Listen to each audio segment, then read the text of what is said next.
Hello students, welcome to Amar tuition classes. ये हमारा marginal costing का सेकंड लेक्चर है। फर्स्ट लेक्चर में हमने इंट्रोडक्शन में मीनिंग ऑफ मार्जिनल कॉस्टिंग समझा था कि मार्जिनल कॉस्टिंग होता क्या है। नाउ मार्जिनल कॉस्टिंग में कुछ फॉर्मूला हैं जो आपको याद रखनी है और इन्हीं फॉर्मूलाज पर पूरा चैप्टर डिपेंडेंट है। सो ये फॉर्मूला देख लेते हैं। First formula is break even point in units. Break even point का मतलब होता है no profit no loss, no profit no loss. So formula है F upon S minus V और एफ अपॉन सी। दोनों में से कोई भी फॉर्मूला यूज कर सकते हैं। F that means fixed expense और cost, fixed cost. S that means selling price per unit. V means variable cost per unit and C that means contribution होता है और contribution का मतलब ही S माइनस V होता है। So S minus V selling price minus variable cost को ही contribution बोलते हैं। तो यहाँ पर C लिखा हुआ है, S माइनस V उसका मीनिंग होता है। Contribution is the amount from which fixed expense are yet to be recovered, जिसमें से fixed expense recover होने बाकी हैं। So एक तो ब्रेक इवन पॉइंट का ये फॉर्मूला है, दूसरा है break even point in rupees equals to F upon PV ratio. PV percentage लिखा हुआ है, इसे पीवी रेशियो कहते हैं। PV ratio that means profit volume ratio और उसका फॉर्मूला है C upon S into 100। PV ratio का एक और फॉर्मूला है change in profit divide by change in sales into 100।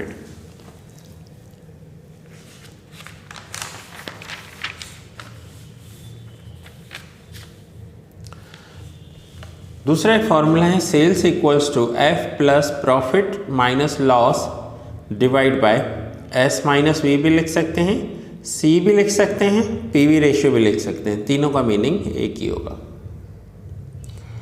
Next formula है margin of safety.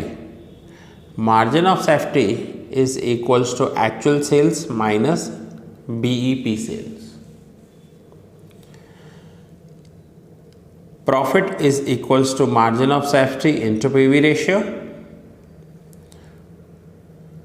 Margin of safety plus BEP is equals to 100% and variable cost plus PV ratio is equals to 100%।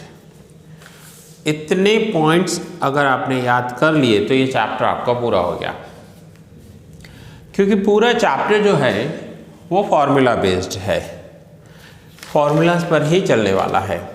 तो आइए हम first formula start करते हैं first सम से कि कैसे आपको सम में यूज़ करना है फर्स्ट फॉर्मूला को। सो हम आ गए मार्जिनल कॉस्टिंग के प्रैक्टिकल क्वेश्चंस पर। पेज नंबर 204 है और ये एडिशन है जो मैं यूज़ कर रहा हूँ बुक का। अगर आपको ये क्वेश्चन नहीं मिले तो थोड़ा आगे पीछे मिल जाएगा। सो देखते हैं क्वेश्चन में क्या दिया हुआ है। In a factory, the following information is available for the year 2012। अब अगर आपके पास कोई अलग एडिशन होगी तो यहाँ पर ईयर कोई अलग हो सकता है, उसका आप ईयर डजेंट मैटर, ईयर को छोड़ देना आप। So for the year 12 production 10,000 units, variable cost per unit 40 rupees, fixed expense ₹2 lakhs, selling price per unit ₹60। Find out break even point. Now break even point calculate करने के लिए बोला हुआ है। सो जो भी इंफॉर्मेशन हमारे पास अवेलेबल है वो हम नोट डाउन कर लेते हैं।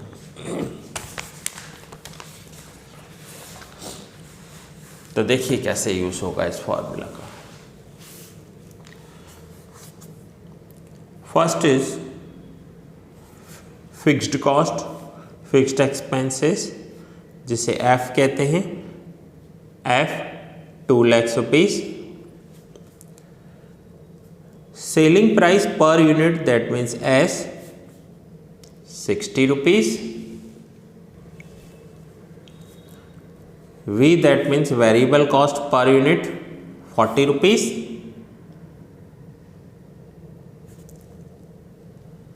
Now अगर वेरिएबल कॉस्ट 40 रुपीज़ है तो कंट्रीब्यूशन क्या हो जाएगा? तो कंट्रीब्यूशन S माइनस वी, 60 माइनस 40, तो कंट्रीब्यूशन हो जाएगा 20. नाउ ब्रेक इवन पॉइंट हमें कैलकुलेट करना है इन यूनिट. तो फॉर्मूला क्या होगा? Break even point in units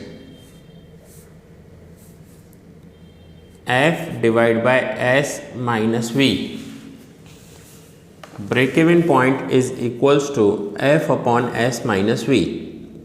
so F क्या है? 2 lakhs.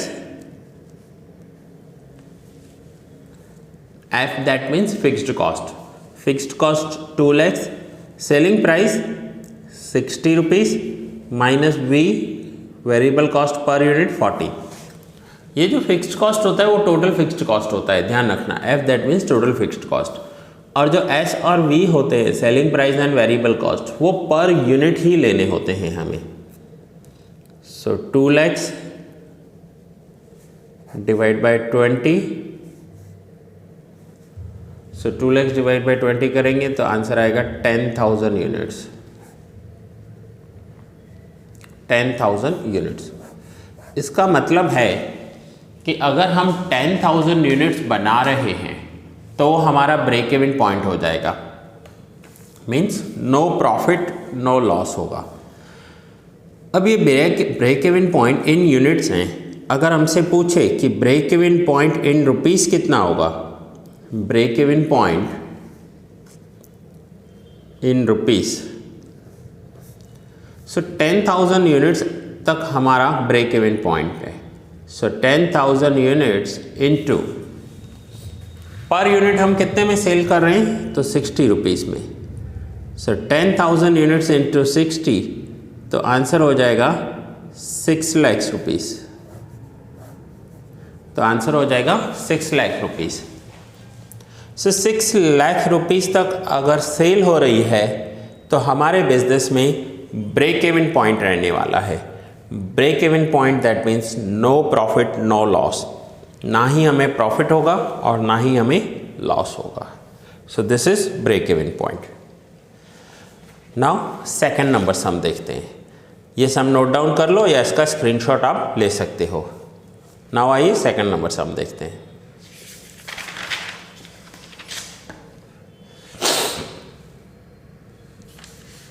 Sorry, question number 2. Calculate the break-even point from the following information. Fixed cost 80,000, F 80,000, variable cost per unit V rupees 4, estimated sales for the year, हमें यहाँ पर कोई ज़रूरत है नहीं, and estimated sales price per unit S 20. सो ये information चाहिए हमें ब्रेक इवन पॉइंट कैलकुलेट करने के लिए. सो ब्रेक इवन पॉइंट के लिए मैं यहाँ पर फॉर्मूला लिखूँगा. और ध्यान रखना आप कि ब्रेक इवन पॉइंट आपको ऐसे लिखना है कि इन यूनिट, ये आप क्या कैलकुलेट कर रहे हो? In units. So break even point in units is equals to fixed cost divided by selling minus variable. Fixed cost is 80,000, selling 20, variable 4. So 80,000 divided by 16, 5,000 units. 5,000 units break point है, break even point है.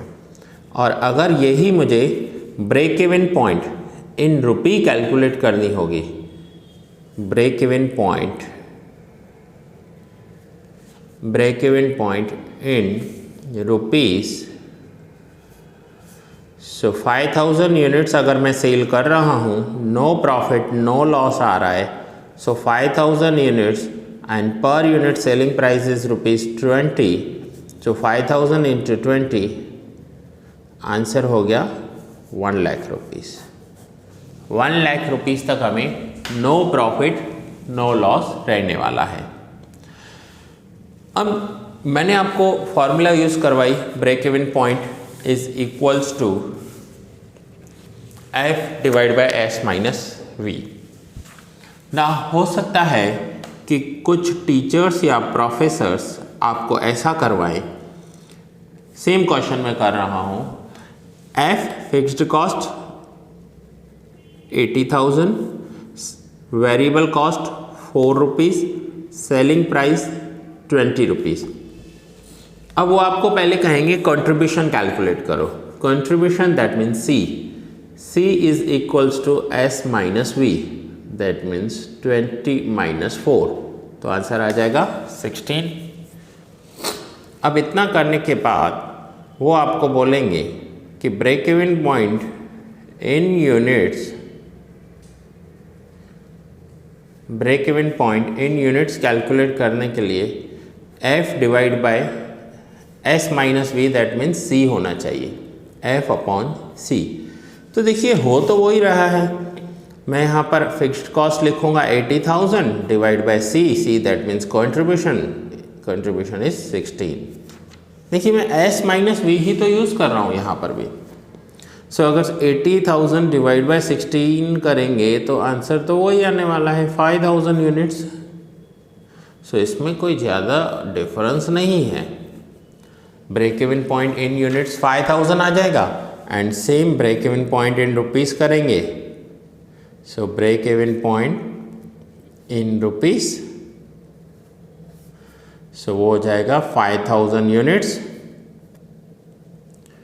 And per unit हमारा selling price है ₹20। So total 1 lakh rupees हमारा break even point आएगा। अगर हम 1 लाख का cell कर रहे हैं तो कोई प्रॉफिट नहीं होगा, कोई लॉस नहीं होगा, और यूनिट्स में वो 5,000 यूनिट्स है। तो देखिए दोनों में कोई ख़ास फर्क नहीं है, सेम है। यहाँ पर सिर्फ S माइनस V यूज़ हो रहा है और यहाँ पर कंट्रीब्यूशन यूज़ हो रहा है।